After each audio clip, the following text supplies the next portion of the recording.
Ini satu penghargaan luar biasa, dipasangkan sesuatu yang akan saya ingat terus, bahwa saya pernah ada di dalam sebuah komunitas kembang tanjung. Yang dikembangkan bukan sekedar silaturahmi, tapi akal pikiran. Yang dikembangkan adalah keinginan untuk merawat bangsa ini dengan keadilan. Jadi saya di sini minoritas, sangat minoritas. Tapi saya ingat bahwa Nabi Muhammad menulis naskah Traktat Madinah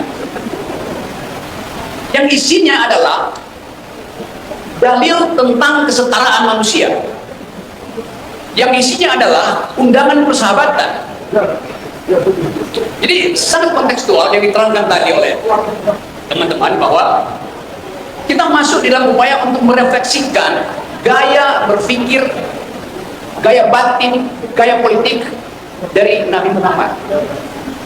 Jelas Nabi Muhammad adalah seorang politisi, jelas Nabi Muhammad adalah seorang negarawan, jelas Nabi Muhammad adalah pemimpin dunia, karena sesuatu yang diucapkan dari tahun abad ke-6, tahun 602 Masehi, sampai sekarang orang membaca kembali risalah sosiologis atau versi politik atau terjemahan hermeneutik dari ayat-ayat Quran, terutama tentang keadilan sosial. Sekarang ada keresahan di dunia ini, desain apa yang memungkinkan manusia hidup berdampingan dalam status keadilan sosial? Ada kapitalisme gagal, ada komunisme berbahaya.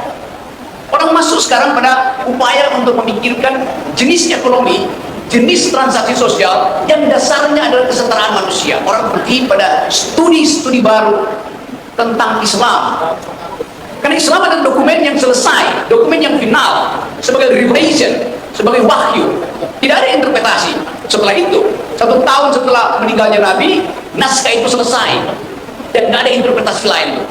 Jadi orang melihat betul bahwa secara tekstual Quran itu memuat secara sempurna, secara lengkap seluruh bayangan manusia tentang kehidupan pribadi, kehidupan dengan alam, kehidupan dengan akhirat, dan kehidupan bernegara. Jadi saya menganggap bahwa ini ada satu dokumen sosial yang jadi acuan ketika dunia mengalami fata morgana, mengalami ilusi tentang masa depan. Itu yang memungkinkan. Saya belajar filsafat Islam cukup lama, 5-6 tahun, dan sekarang masih baca tuh. Tapi yang unik pada kita adalah kalau kita mau refleksi tentang apa sebetulnya nilai kepemimpinan leadership dari Nabi Muhammad. Apa leadershipnya? Fakta pertama adalah kepemimpinan beliau terus menjadi model dari sepertiga umat manusia. Banyak sekali itu. Kalau sekarang 9 miliar, ada 3 miliar orang secara statistik yang menganggap bahwa desain keadilan sosial ada pada Islam. Kita punya Pancasila, tapi itu adalah kesepakatan kewarganegaraan yang interpretasinya masih macam-macam itu. Jadi saya senang di sini karena kita mampu untuk mengucapkan kembali dalil-dalil itu. Dalil pertama yang saya tahu, dan saya kira bagian yang paling penting tadi adalah perintah untuk berjihad. Berjihad artinya mengucapkan kebaikan dan menyelenggarakan kebaikan. Berjihad artinya menghalangi keburukan dan mengupayakan tidak bertambahnya kejahatan. Itu pengertian saya. Tetapi negara sering menganggap jihad artinya kekerasan. Jadi negara buta huruf terhadap interpretasi sosiologis, interpretasi perdamaian yang diajarkan di dalam kitab suci Al-Quran. Saya membaca banyak versi. Kita sekarang ada di dalam upaya untuk memahami bagaimana mungkin kitab itu diturunkan pada seseorang yang buta huruf. Bagaimana mungkin kitab itu diajarkan dan diterima oleh sepertiga bangsa manusia. Artinya ada sesuatu yang sakral dan ada sesuatu yang masuk akal di dalam uraian-uraian tekstual Quran. Nah, bagian yang masuk akal ini yang bisa kita persoalkan. Mempersoalkan artinya membaca secara serius supaya kita bisa ambil saripati keadilan, saripati kebenaran, dan saripati kejujuran. Bahasa tubuh kejujuran, bahasa tubuh keberanian, bahasa tubuh kebenaran. Itu dalil kepemimpinan yang seharusnya. Jujur, benar, berani. Itu yang kita mau bandingkan dengan keadaan sekarang. Tidak jujur, tidak benar, tidak berani.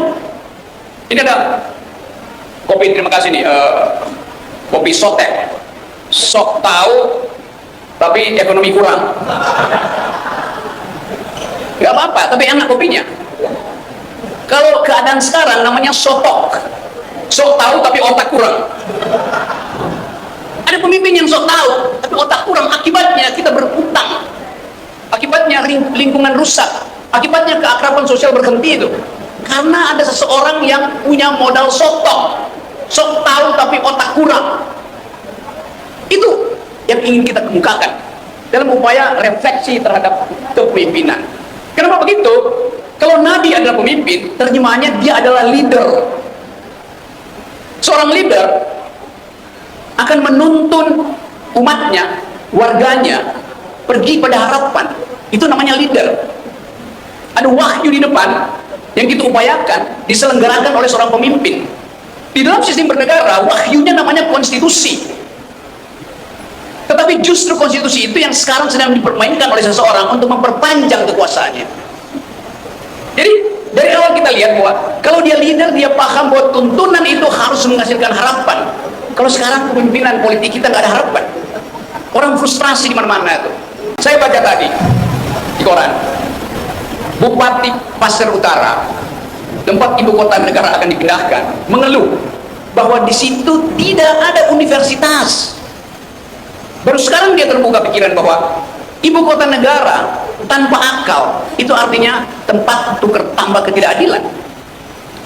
Dan kita mulai paham bahwa kenapa para bupati mulai resah sekarang, karena ketidakadilan tidak tiba. Kalau misalnya kita berpikir bahwa IKN itu adalah semacam upaya untuk memperlihatkan kemegahan bangsa, di situ akan ada perusakan lingkungan, di situ akan ada makhluk Tuhan yang akan disingkirkan demi menanam beton di IKN. Padahal doktrin Islam adalah pelihara, hormati semua makhluk. Jadi IKN itu tidak berbasis pada sosiologi Islamis yang memerintahkan manusia untuk saling bersahabat, bahkan bersahabat dengan makhluk.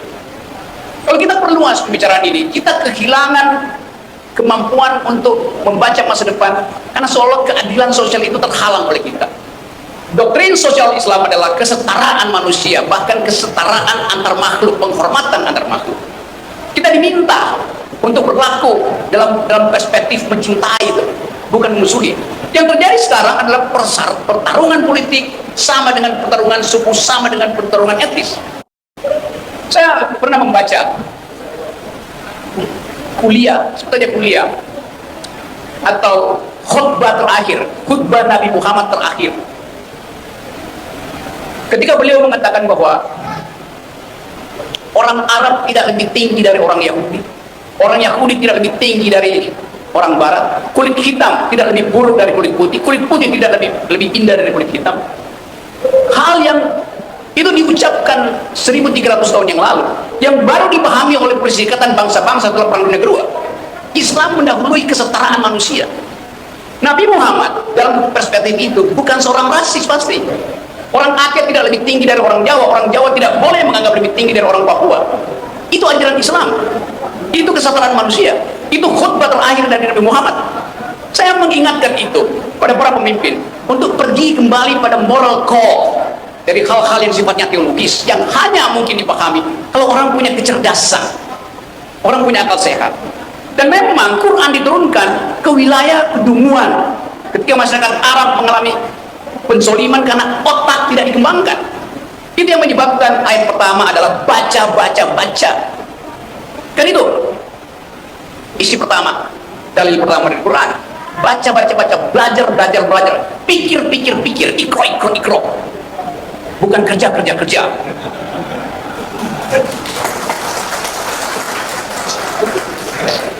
Jadi kalau kita memakai paradigma itu, bagian sosiologis, tentu saya tidak bisa bicara bagian akidah, bagian teologis, tapi saya paham sosiologi Islam. Semua agama ada dimensi esoteris, ada dimensi eksoteris. Esoteris itu bagian batin, yang hanya mungkin dialami ketika orang ada pada kesusukan individual.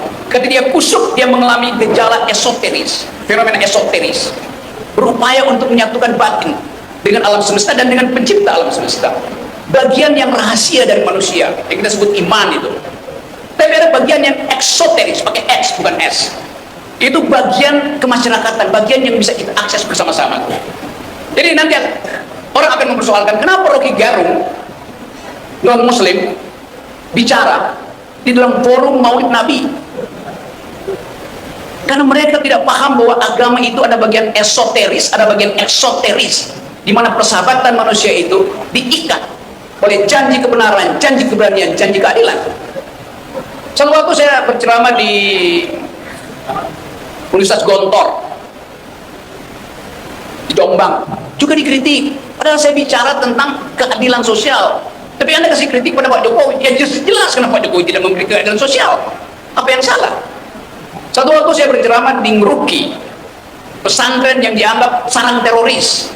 Saya diundang di situ dan kita berdebat tentang keadilan sosial. Saya diundang. Ketika itu Ustadz Abu Bakar Basir masih ada di penjara. Adiknya mendampingi saya. Ada 5.000 orang dengerin uraian saya, pakai televisi di luar.